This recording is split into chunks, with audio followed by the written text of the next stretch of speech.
നമുക്ക് മാർക്കറ്റിൽ ലഭിക്കുന്ന ഒട്ടുമിക്ക സാധനങ്ങളും ഗ്യാരണ്ടിയോടുകൂടെയാണ് ലഭിക്കുന്നത്. ഒരു ജോലിയിൽ കയറിയാൽ എന്നാണ് ആ സർവീസിൽ നിന്ന് വിരമിക്കേണ്ടത് എന്ന് അന്നു തന്നെ അറിയാം. ഇന്ന് വരെ നമുക്ക് എത്ര വയസ്സായി എന്ന് നമുക്കറിയാം. എന്നാൽ ഇനി എത്ര കാലം ഈ ലോകത്ത് ജീവിക്കും എന്ന് ജഗംനിയന്താവായ തമ്പുരാനല്ലാതെ മറ്റാർക്കും അറിയില്ല. മനുഷ്യ ജീവിതം യാതൊരു കാലാവധിയും ഗ്യാരണ്ടിയും വാറണ്ടിയും ഇല്ലാത്തതാണെന്ന വസ്തുത നാം മറക്കരുത്. പിറന്നു വീഴുന്നത് മുതൽ ഏത് നിമിഷവും കാലാവധി അവസാനിച്ചേക്കാം. മരണത്തിന്റെ ഒന്നാമത്തെ അടയാളം ജനനമാണ്.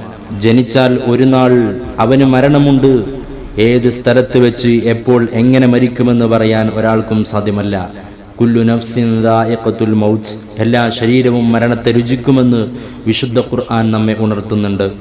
കുൻ ഫിദ് ദുനിയ കഅന്നക ഗരീബ് ഔ ഗാബിറുസ് സബീൽ, ദുനിയാവിൽ നീ ഒരു വിദേശിയെ പോലെയോ വഴിയാത്രക്കാരനെ പോലെയോ ആവണം.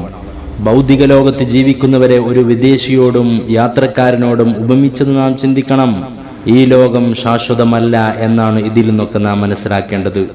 ഒരു മനുഷ്യനെ സംബന്ധിച്ചിടത്തോളം അവന് ശാശ്വതമായ ലോകം പരലോകമാണ്. പരലോകത്തേക്കുള്ള യാത്രയുടെ ഒരു ഇടത്താവളം മാത്രമാണ് ദുനിയാവ്.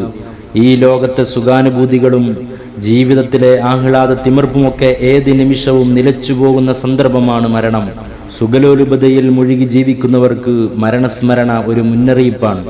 നബി സല്ലല്ലാഹു അലൈഹി വസല്ലമ തങ്ങൾ പറഞ്ഞു, ആസ്വാദനങ്ങളെ മുറിച്ചു കളയുന്ന മരണത്തെക്കുറിച്ച് നിങ്ങൾ ഓർക്കുക. മരണത്തെക്കുറിച്ച് നമ്മൾ ഓർക്കണം.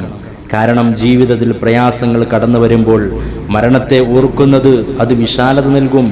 മാത്രമല്ല വിശാലതയിൽ അത് ഒതുക്കവും നൽകും.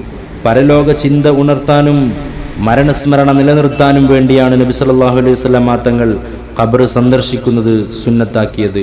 ഖബറിലുള്ള മയ്യത്തിന്റെ നന്മക്കും രക്ഷയ്ക്കും വേണ്ടി പ്രാർത്ഥിക്കുന്നതോടൊപ്പം ഞാനും ഒരു ദിവസം ഖബറിൽ കടക്കേണ്ടവനാണ് എന്ന ഒരു ചിന്ത ഖബർ സന്ദർശിക്കുന്നതോടെ അവന് ലഭിക്കും. ഒരിക്കൽ അൻസ്വാറുകളിൽപ്പെട്ട ഒരാൾ നബി സല്ലല്ലാഹു അലൈഹി വസല്ലമ തങ്ങളോട് ചോദിച്ചു, നബിയെ, ശരിയായ ബോധവും ഉൾക്കാഴ്ചയും ഉള്ള ആള് ആരാണ്? നബി സല്ലല്ലാഹു അലൈഹി വസല്ലമ തങ്ങൾ പറഞ്ഞു, ആരാണോ മരണത്തെക്കുറിച്ച് കൂടുതൽ ഓർക്കുന്നത് അവരാണ് ഏറെ ബുദ്ധിയും ബോധവും ഉള്ളവൻ. ഈ ലോകത്തുള്ള സുഖാനന്ദങ്ങളെക്കുറിച്ചാണ് മനുഷ്യരായ നാം ഏറെ ബുദ്ധിയോടെ ചിന്തിക്കുന്നത്. എന്നാൽ ഈ ഭൗതിക സുഖങ്ങൾക്ക് വേണ്ടി നാം ഉണ്ടാക്കിയ മുഴുവനും ഉപേക്ഷിച്ച് ഒരു നാൾ പോവാനുള്ളവരാണ് നാം എന്ന് ഓർക്കുക. എന്നെന്നും നിലനിൽക്കുന്ന പരലോക വിജയത്തിന് വേണ്ടി നന്മകൾ വർദ്ധിപ്പിക്കുക. മരണത്തെക്കുറിച്ച് ഓർക്കുക.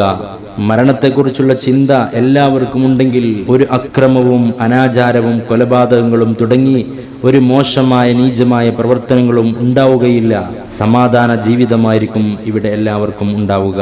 പെട്ടെന്നുള്ള മരണങ്ങളെ തൊട്ടും അപകട മരണങ്ങളെ തൊട്ടും അള്ളാഹു നമ്മെ കാത്തുരക്ഷിക്കട്ടെ.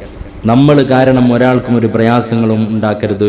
ഒരാൾക്കും ഒരു പ്രയാസങ്ങളും ഉണ്ടാക്കാതെ നന്മകൾ വർദ്ധിപ്പിച്ച് പരലോക ജീവിതം വിജയകരമാക്കാൻ ശ്രമിക്കുക. നമ്മെ എല്ലാവരെയും അള്ളാഹു അവന്റെ സുഖലോക സ്വർഗത്തിൽ ഒരുമിച്ച് കൂട്ടി അനുഗ്രഹിക്കട്ടെ.